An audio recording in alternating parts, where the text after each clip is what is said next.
Vidyesh, please, the floor is yours.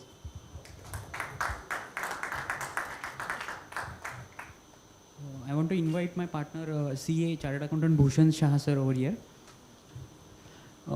Exactly, Archers Wealth and B-Smarts are a sister and concerned company. We are into investment banks, private equity, venture capitalists, and initial public offering, IPOs. What we do exactly, we are helping MSMEs to raise funds to acquire new companies, merge with other companies to expand and grow globally. We are raising funds through BSc, NSC, foreign investors, private equity, and foreign venture capitalists. We already having our offices in London also. We help foreign companies to set up their business operations in India, as well as Indian companies to set up their business operation in foreign countries. Also, we manage funds for HNIs, high net worth individuals, such as MDs, CEOs, directors, and corporates. Basically, we are the India is the world's fastest growing economy. Average GDP growth rate of 7%.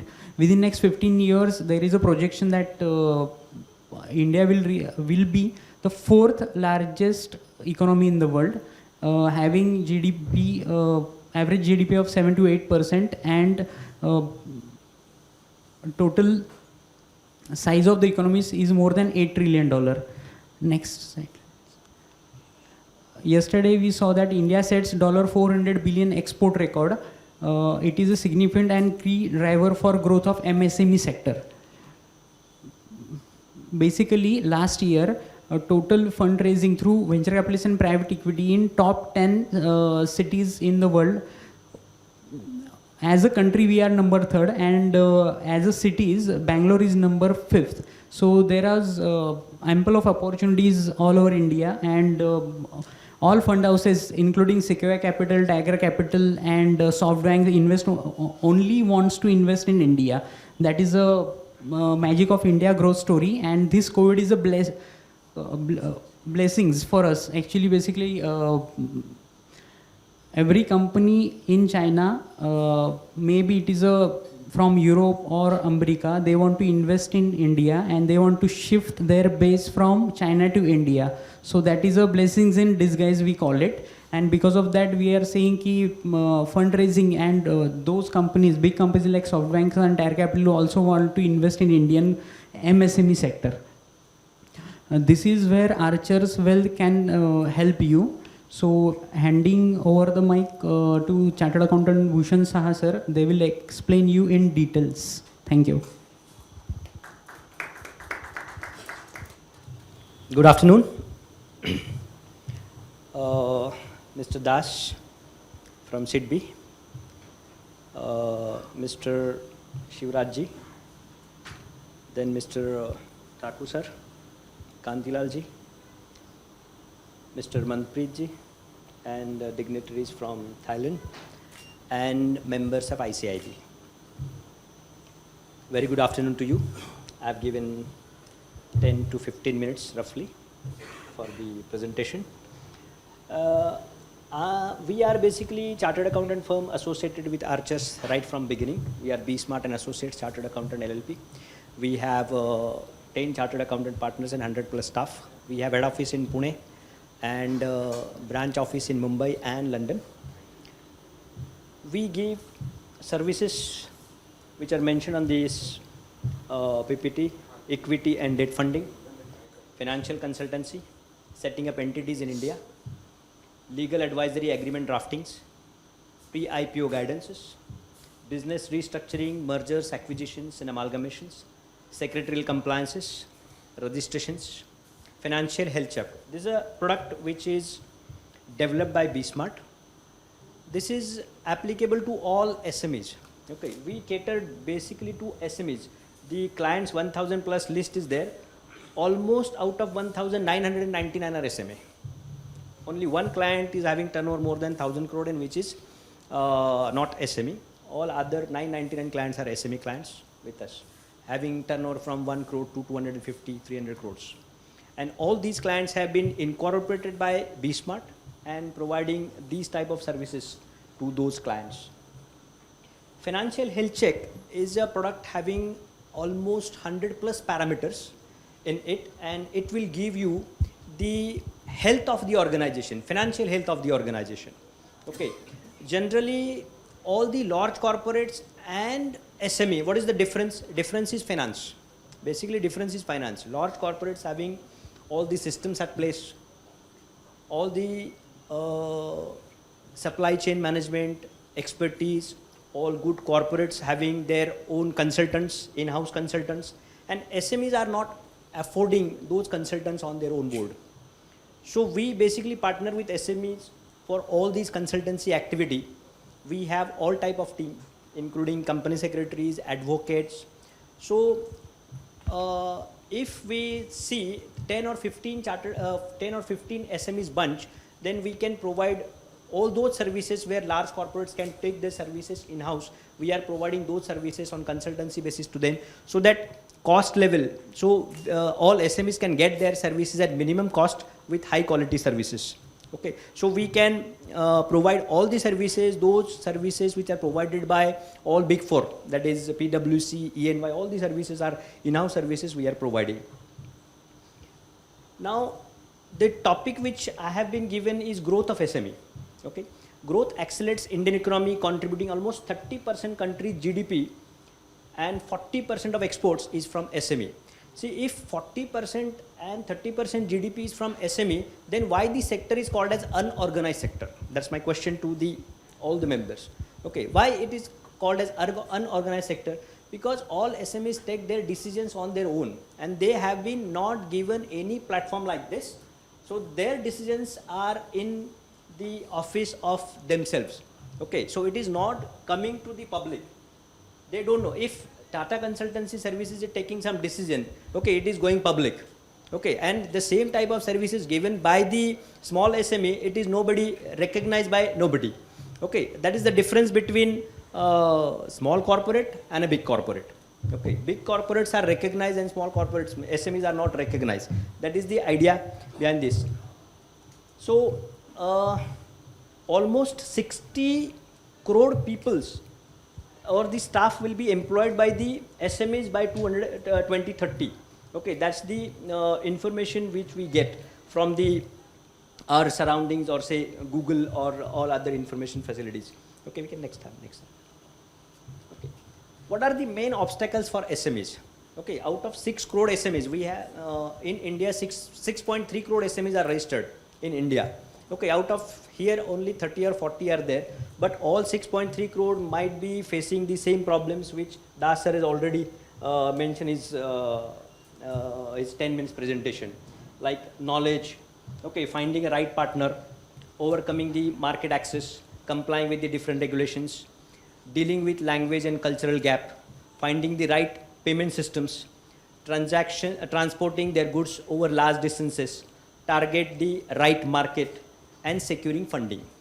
So if we SMEs get fund properly. Okay, here in front of me NSC and BSc is there. On the dais bankers are there. So if Manjit ji rightly said, we can get their funds throughout the life of SME from these people. Okay, so what are the options for fundraising? There are 2 options. One is debt and another is equity. Okay, so one more questions. All SMEs are not going for equity participation. They are always going for debt participations. Okay, so Thakur sir I have heard his 2 or 3 lectures in different seminars. He has done lot of work for SME listing. Okay, almost 60 plus listings in a year. He has the tremendous work he has done. So as a B-Smart, we are also providing services to the SMEs, those who want to list their companies on small stock exchange, BSE and NSE. So pre-IPO listing, what are the parameters which we need? Okay, so next slide. So fundraising equity route is an important event of the company. The process of fundraising is demanding one, requires intensive efforts. Okay, where SMEs are lacking, because they don't know how to go for equity participation. They don't know, they are thinking that this is not for us. This is only for large corporates. Equity participation or listing of the company is only for large corporate. It is not so. Okay, if we go further, Next.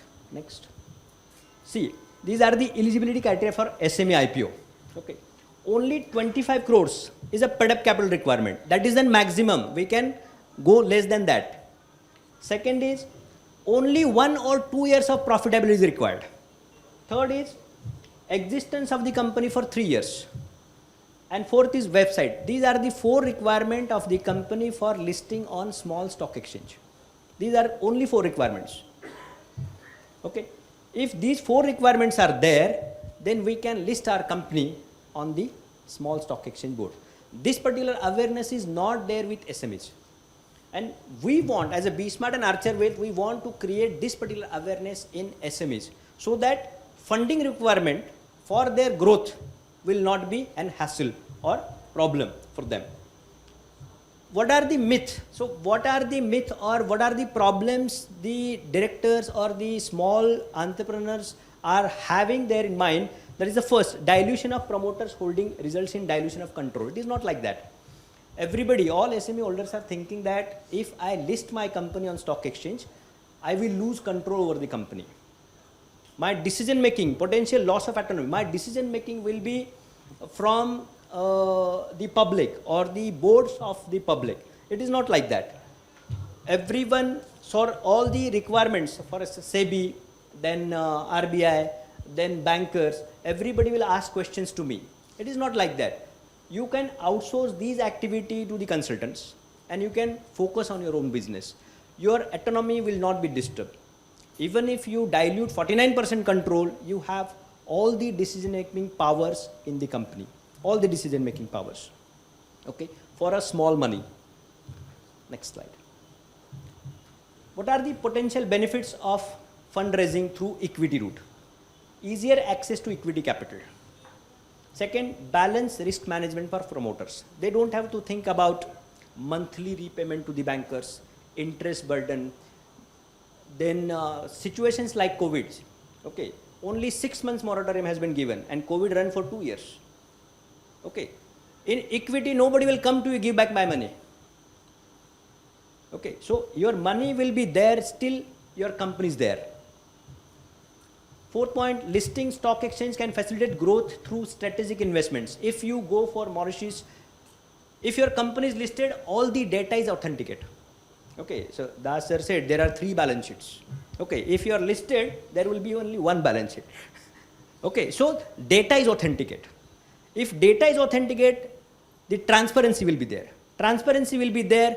The public or the person who are doing business with you will trust you if you are listed. Okay. Minimum capital gain tax. Okay, if you consider the interest burden, it is 30%. If you sell your stocks, it is 20%. So you can save 10% taxes on your income earning through equities. Improve company's credibility with the business partners. That I have already talked about. Improve company's ability to finance growth, expansion and investments. Create permanent capital structure. If you are equity holder, equity capital will be there permanently. If somebody sell the shares, another equity participation or another shareholder will come on the board. Okay. Create permanent capital structure. Reduce need for debt. Okay. If you have equity, you don't need debt. Okay. For leverage paying, you can definitely have debt and bankers will ready to provide you debt funding if you are listed. Attract, retain talented employees through equity participation. You can give equities to your employee and retain for them for 4 years, 5 years, 7 years, 10 years, or for life of the company. You can give board membership also to your employees. And the employees will trust listed companies. They want to work with listed companies. Increase the company's profile in the market. Okay, that is available everywhere. Listed companies can be easily accessed. For equity participation, what are the key considerations? Prepare early. At least 2 years to 3 years preparation is required. Capital raising options. What are the capital raising options? There are 2 types of capital options, debt and equity. So in equity, your right composition is very important because company's valuation is very important. If you have excess valuation and take excess money from the market, then you are not playing properly. Means if you are taking excess money, your profitability will be less. If you are taking less money, your growth will be less. So optimum capital identification is very important. If you require 10 crores and you demand 12 crores and you earn, if you get 12 crores and invest in the business, then requirement of 10 crores and actually invested 12 crores, so 2 crores money will be idle and that will not generate you profit. That will result in loss of investment of the funds. Okay, so this is very important. Whenever I talk with SME promoters, always they demand more than the requirement. Always they demand more than the requirement. They are not understanding excess money is also not required in the company. Right optimum capital requirement is very important. Then good corporate governance. How many of you are having private limited companies here? 1, 2, 3, 4, 5, 6 only out of 37. Okay, out of 37 are private limited companies. How many of you are having 4 board meetings in a year? Out.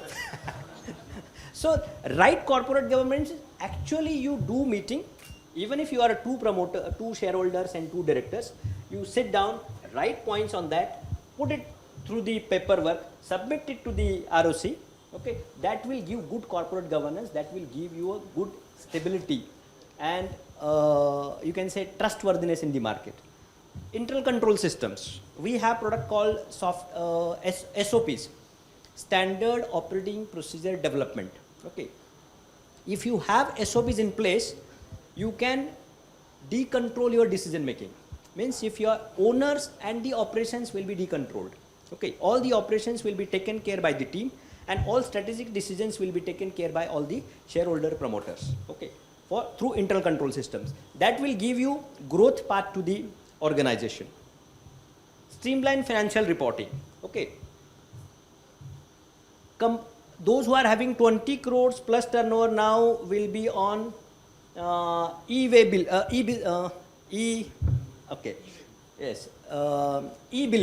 Okay, from 1st of April 2022. Okay, so all sales are booked now, right from the beginning itself. Okay, so thank you very much, and we are happy to serve you all SMEs. My time is almost there. Thank you very much. Thank you very much.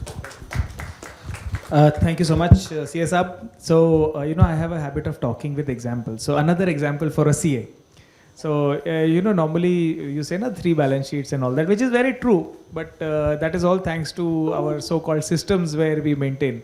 So, you also mentioned, when optimum requirement of funds, okay, sounds very good on paper, but being from the industry and nearly 5 decades into business as a family business, normally what an SME faces is when you need funds, they are never available. So, and that is a fact. So, and what happens is when you really don't need funds, your banker will start running after you. Arey le lo, main extend kara ke deta hu na limit. So that is what it is. And for example, if you suddenly got an order, so your turnover has been 1 crore, you get an order worth 2 crores. Your banker will say, "Arey aaj tak to kiya nahi, aage kaise karega?"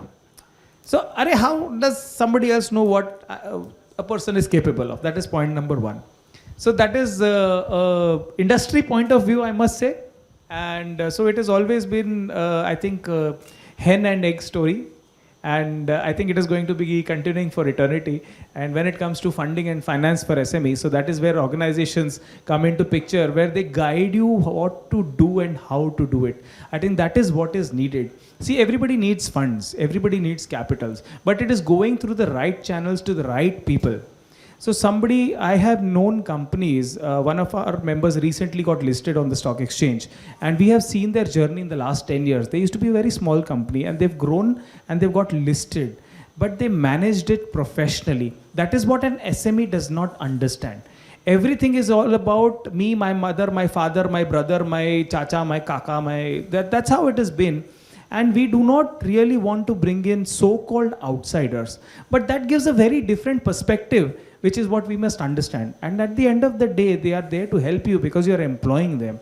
Their life also depends on you. So you have to understand that when you are taking somebody's services, you are supposed to value it too. He's coming on board to help you at the end of the day. And that is what an SME needs to realize. It's all about letting go. And I have seen this in a lot of family businesses, including mine. Very rarely the earlier generation trusts you blindly and says, "Ke ja beta ji le apni zindagi" type. So very rarely that happens.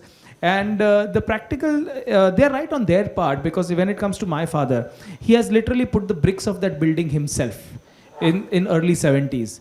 And I'm so-called born with a golden spoon, and you definitely have that across. I would like to welcome our team from the US Consulate. Welcome Tammy and Dipti.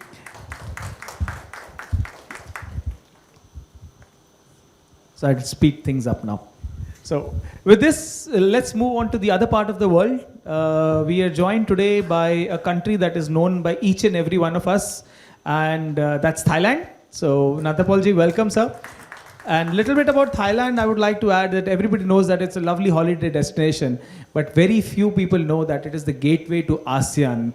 That is the country where you can today set up your business, be there present, and take care of at least 8 to 12 countries, if I might say so. And that is the thing that we're going to be talking about today, how an Indian company, an SME, can grow in the ASEAN region. Traditionally we've been, the mentality of the Indian exporter has been US, Europe. And that is what needs to change over a period of time. That is what you all need to see. Look at new avenues, look at better margins, look at better deployment of your funds and better returns. So one such country, Thailand. Nanthapol ji, welcome to today's session. Floor is yours. Hello, namaste. Sawadee krap. And thank you, Mr. Manpreet. Thank you for all the members of ICIB and distinguished guests. For Thailand, I hope everybody know, and as Mr. Manpreet mentioned, when you think of Thailand, oops, now it's not working. Oh, right, yeah, okay. If you have been to Thailand or have not been to visit to Thailand, okay, perhaps Thailand stands for beautiful beach, good food, street food, and lots of other things, like beaches and mountains, lively 24 hours a day. Okay, so with only 3 hours ride by planes, it's very close. And with the PM Modi mentioned, that Make in India and Look East policy. So why not looking at Thailand as the ASEAN hub? And within that, I'd like to say that not only this, what we have to offer is a logistic, strategic location in the Southeast Asia. We connect to many of our neighboring countries like Myanmar, Laos, Malaysia, Vietnam, China, and Singapore, and further beyond that. Okay. With the connectivities, infrastructure, modern infrastructure, and so many more. Okay. So Thailand can be a place for you as a second home. Okay. So what do Thailand support? Okay. We are ranked so many in many products. Okay, we are a rice exporter too. We are also export of air conditioner and hard disk drive. Many of major hard disk drive manufacturers are located in Thailand and use Thailand as an export country. Okay. And as mentioned, that ASEAN community consists of about 650 million people. Okay, so with that, you can use Thailand for the hub and expand further abroad. We also have many of the FTAs, and ranking is competitive. We also have the policy of the Thailand 4.0, which aims for the creativity, innovation for future of the Thailand. And within that, we provide 12 target industries. So 12 target industries, sorry that you cannot see so much, but it's about the digital, about how the environment's friendly, agriculture, food processing, etc. I'm going to go into more detail in a little bit more. Okay. We also developed an area called the Eastern Economic Corridor, which is about between 1 hour to 3 hours away from Bangkok. Okay. And within this area is comprised of the 3 provinces that we connect both rail, road, sea, and air. Okay, for the springboard into others.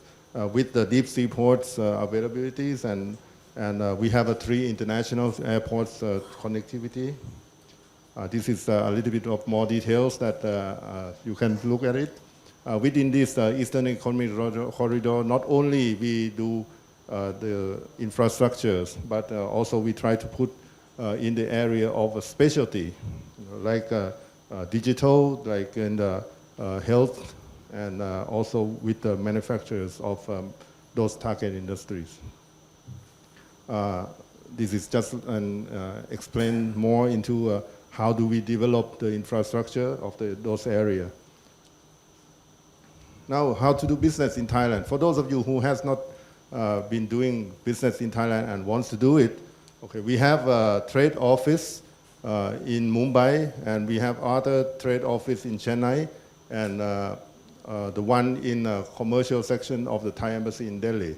So with the trade, they sometimes do bring the Thai to India and do the trade promotion. And for those of you who wants to trade with Thailand, you can contact them for that. Okay.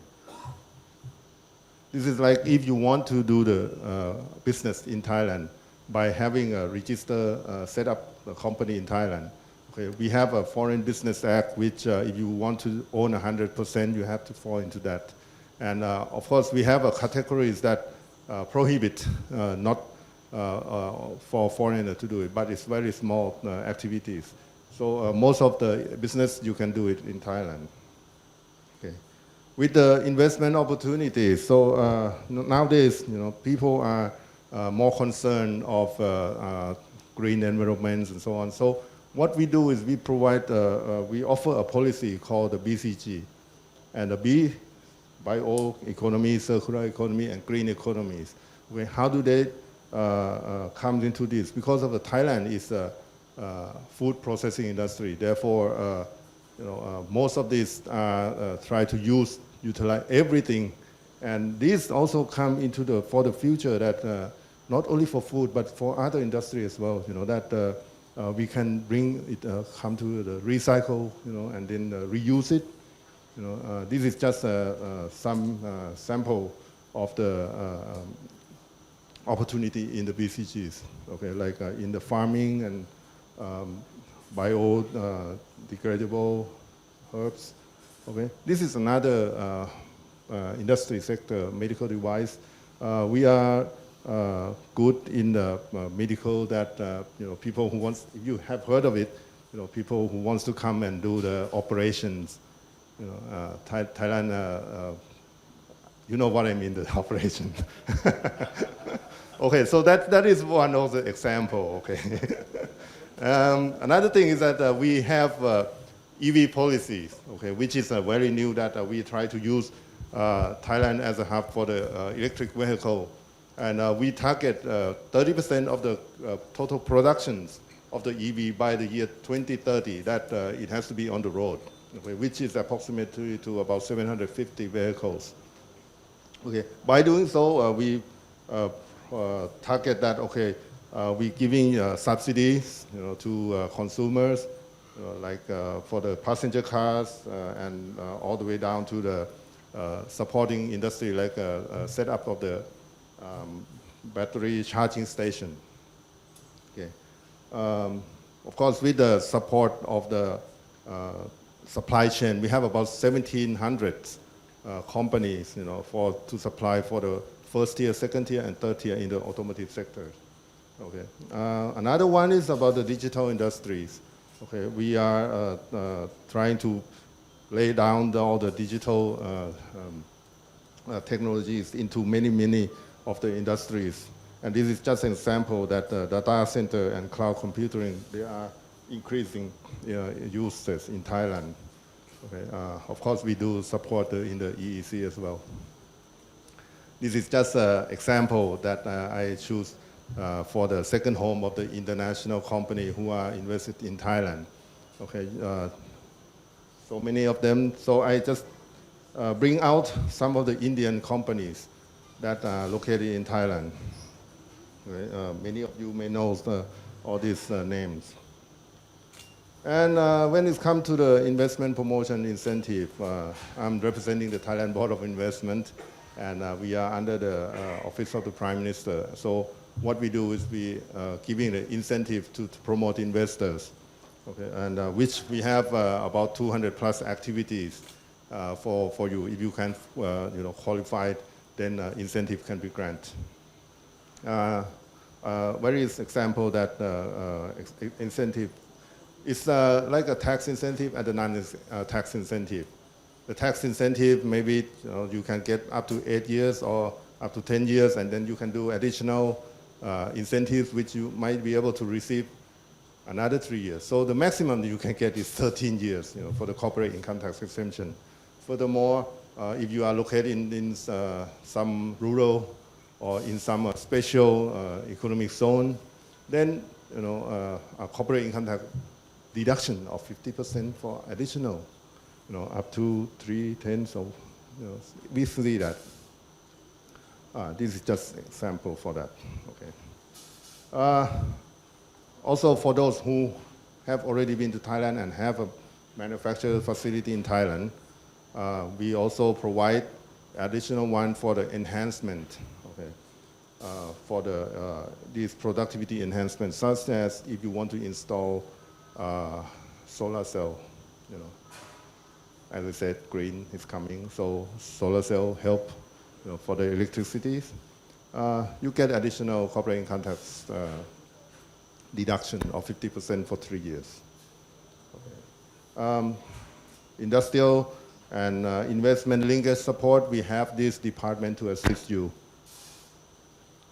We also have facilitation for the Smart Visa program. Okay. The Smart Visa programs can give you for one time, maximum up to 4 years, and that's applied to spouse and your children. We have a one-stop service office that can assist many of foreigners who wants to do business in Thailand. I have some video to show you. It just only takes you 2 more minutes. Just bear with me. Ladies and gentlemen, now we are starting descending to the International Airport. Welcome to Thailand. Here, we can insulate your business and prepare you even better through a well-developed ecosystem that empowers you to adapt to an ever-changing world. As a key player in global supply chains, we can keep your business agile even under extraordinary circumstances and safeguard you from supply shortages.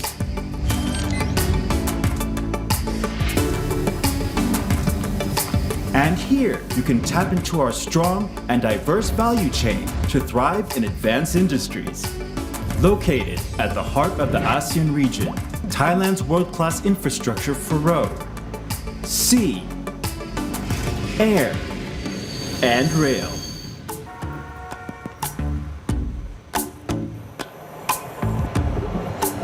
And the development of high-bandwidth submarine cable systems make the country a strategic distribution hub and perfect international headquarters for businesses linking Thailand and the region to the rest of the world. Get connected and get inspired. Thanks to innovation infrastructure that nurtures investments and breakthroughs from research and development to commercialization, helping your leading-edge ideas start, grow, and succeed. Not only that, global talents are drawn to Thailand by the country's friendly working environment, vibrant lifestyle, and high standards of living at a reasonable cost. Complemented by a local talent pool with diverse skills, this competent workforce is easy for business to access. With an eye for a sustainable future, the kingdom builds on its ecological advantages to embrace the circular, green economy, paving the way for green businesses. This is in line with environmental, social, and governance initiatives and a global trend towards renewable energy, eco-friendly packaging, and low-carbon production. On top of a business-friendly environment, Thailand, through the Board of Investment, offers a suite of benefits for companies and assists them with a wide range of facilitation programs. We make it easy to invest now. All these advantages that Thailand offers reassure the security and continuity of businesses even in challenging times. No wonder there are countless reasons to invest in Thailand.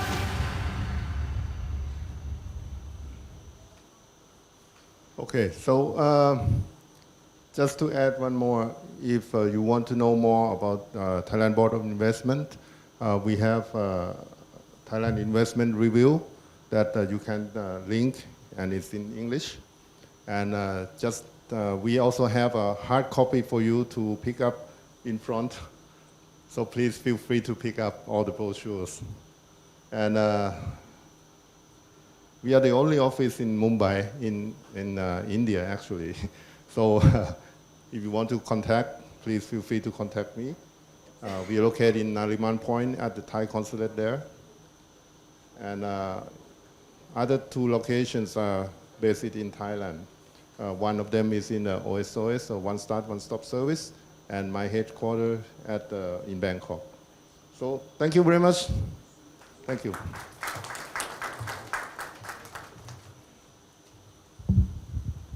Thank you so much, Nanthapol ji. It's a pleasure having you with us and to look at a different side of Thailand that most of us know. So personally, like I said before, I like to talk with examples. So we've been importing from Thailand and exporting too, but that's not the highlight.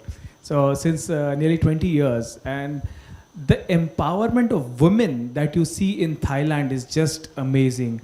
I think 9 out of 10 people that are working are women from what I have seen personally. And I'm sure this is very high number as compared to the rest of the world.